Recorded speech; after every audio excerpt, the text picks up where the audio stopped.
Hi guys, welcome back to my channel. Kelvin here.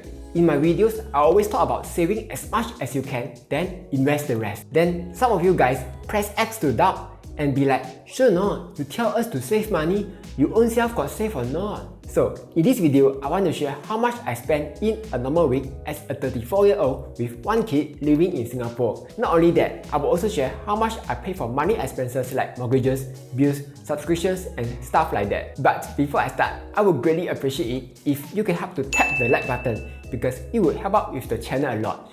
In return, I will show you a cute bat.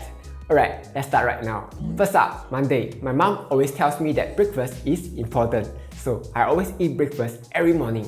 Today, my kids' nanny gave us bobo cha-cha, which was free, so I didn't spend anything for breakfast. Just in case you don't know what's bobo cha-cha, it's a dessert which uses pearl sago, sweet potatoes, and yam.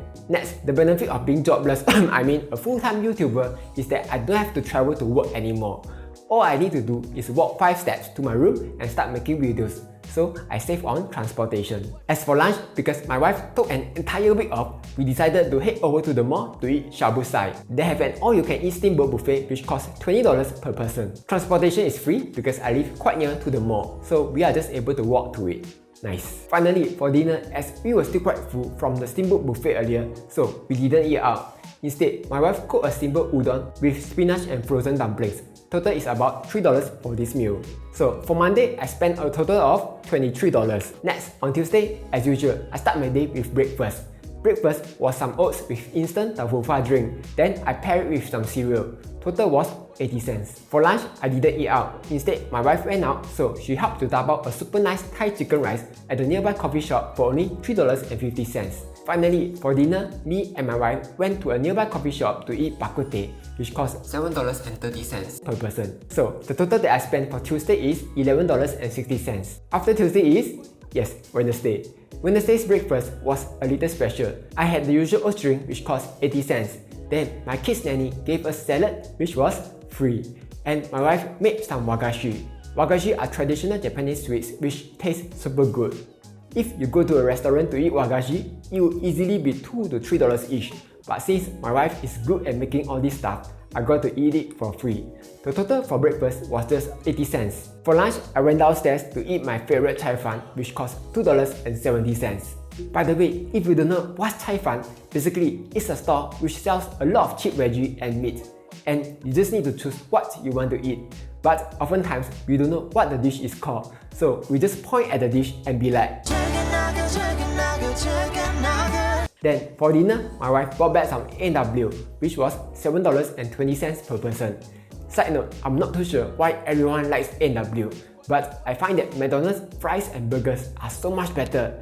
The only thing I like about A&W is their root beer, but that's just me.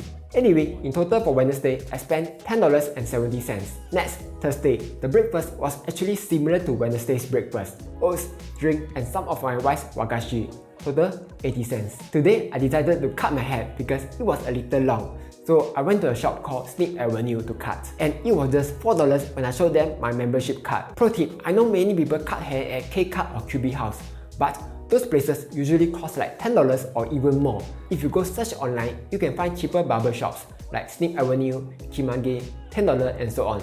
And you get the same quality haircut for half the price, which is great. After the haircut, I went to order my favorite Hokkien prawn mee which cost $6. I like that prawn mee so much that I have to eat it every week. True story. In the afternoon, I ordered some milk for my kid because it was finishing soon. Otherwise, my kid will have to eat air and drink rainwater already. I ordered from Q10 and it cost $126 for 6 tins. But I had $3 discount voucher, so I ended up paying $123. You may think it costs a lot. Well, yes, but no. 6 tins of milk will usually last about 2 months, so it's actually quite cheap. I have a few tips which I'm sure most of you will already know, but just in case you don't know, whenever you are buying stuff online, compare the prices between Q10, Lazada and Shopee. Sometimes it's cheaper in Q10, sometimes it's cheaper in Shopee.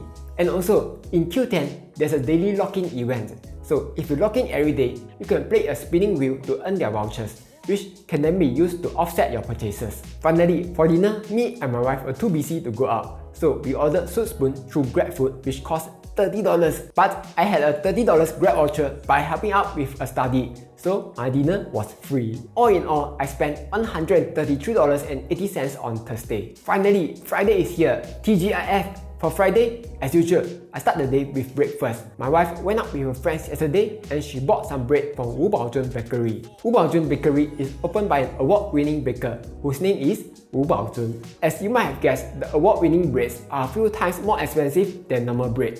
Does it taste better?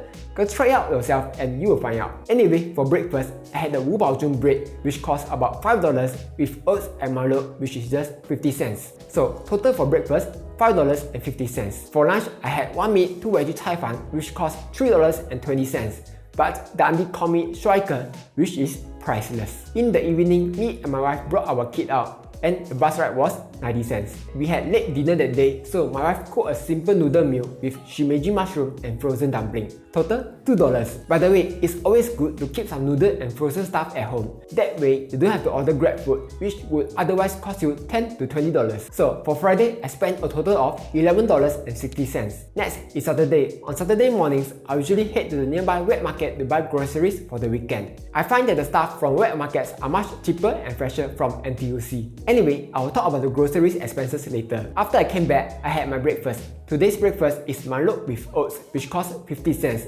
and my wife baked a cake, which was free and delicious. Delicious is the keyword here. For lunch, my wife made prawn noodle, $7.80. You may think that it's expensive, but prawn noodle with this many prawns at just $7.80 is considered super cheap already. For dinner, I had the same stuff, prawn noodle with veggie, but I added egg for variety.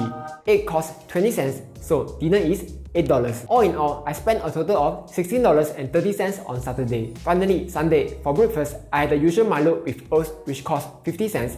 Then I paired it with the delicious free cake that my wife made. Sunday was my turn to cook, so I decided to cook a simple ABC soup with carrot, potato, onion, corn, chicken and water. Yes, you need water to cook soup, obviously. I also added a veggie because veggie is healthy. All in all, lunch was $3.60. In the afternoon, I bought toothbrush from Q10. Yes, we change toothbrush every 3 to 4 months as recommended by the experts. Toothbrush costs $12.90. For dinner, we continued to have ABC soup with a different veggie. So dinner cost the same as lunch, which was $3.60. For Sunday, my total expense was $20.60. So that was how much I spent in a normal week. There were some extra expenses because I had to stock up on stuff like milk powder and toothbrush, but otherwise, the expenses are usually very low. Next, let's talk about recurring money expenses. I'll first start with house expenses. The biggest expense is home mortgage. Monthly mortgage costs about $1,500. But like most people, I split the mortgage payment with my wife and we pay with our CPF. That way, we are able to use our cash to invest and grow our money much faster. So, cash use, $0. Also, as we are staying in an HDB, we have to pay town council fee. It's basically to cover stuff like cleaning, maintenance and garbage collection. For a 4-room flat, town council charges $63.50. Next is the utilities, aka electric and water bill. We don't really use the aircon all that often, so our utility bill is actually quite low. On top of that, I'm getting the electricity from Tuas Power, so the bill is even cheaper.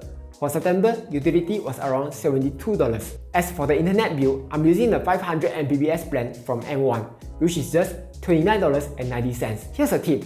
Most people will go for the 1 Gbps plan, which costs $39.90 or even more. I was also using that for a while, but I downgraded my plan because I realized that most online services don't really need a fast internet speed. For example, if you want to watch a relaxing episode of Squid Game on Netflix, you will only need 25 Mbps at most. Or if you want to watch some random guy on YouTube giving lame financial advice, you will only need 20 Mbps speed.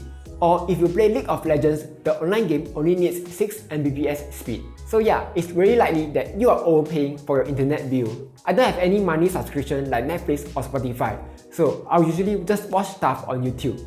Nice. All in all, for expenses on a typical month, the total is $166, but I split it with my wife, so it's only around $83 per person. Next, let's talk about my personal expense. For personal tax, I'm using Gyro to pay. That way, I don't have to pay a huge amount immediately. Instead, I get to pay over 12 months. Currently, my personal tax is around $200 per month. Then, for insurance, I have the usual health, life, and personal accident insurance. These three are the most essential insurance to get. once you're working, you need to get insurance as soon as possible. Because touch wood, if anything happens, all this insurance will protect your backside and your bank account's backside. For insurance, I'm paying about $165 per month. Some of you will be like, wow, so cheap? Yes, it's possible to get it cheap. The trick is to get term insurance. That way, you get to save more money to invest. For phone bill, I'm using the My Republic Lite plan, which only costs $10 per month. Next, me and my wife give our parents money. The total is $950 for 4 parents. So after I split the cost, it's $475 on my side. Finally, kids expenses. We send our kid to a nanny to take care during the day. The cost is $1,100 per month. For milk powder, we are using the Nan milk powder, which is around $60 per month. For diapers, it's Pet diapers. It's super duper cheap at just $20 per month. So total $1,180. But again, we split the cost, so it's $590 per person. Alright, let's add all these up. In a normal week, I will spend around $104.60 on food, travel, and miscellaneous stuff. For recurring costs like house expenses, tax, insurance, parents, kid, every week I will spend around $351.39. And if you add up all of them together, my weekly expenses is around $455.99. And that is what I spend in a week as a 34-year-old guy with 1 kid living in Singapore. What are your expenses like? Let me know down in the comments below. And that's all for today. Like, share, and subscribe as I'll be posting new videos every Monday, Wednesday, and Friday.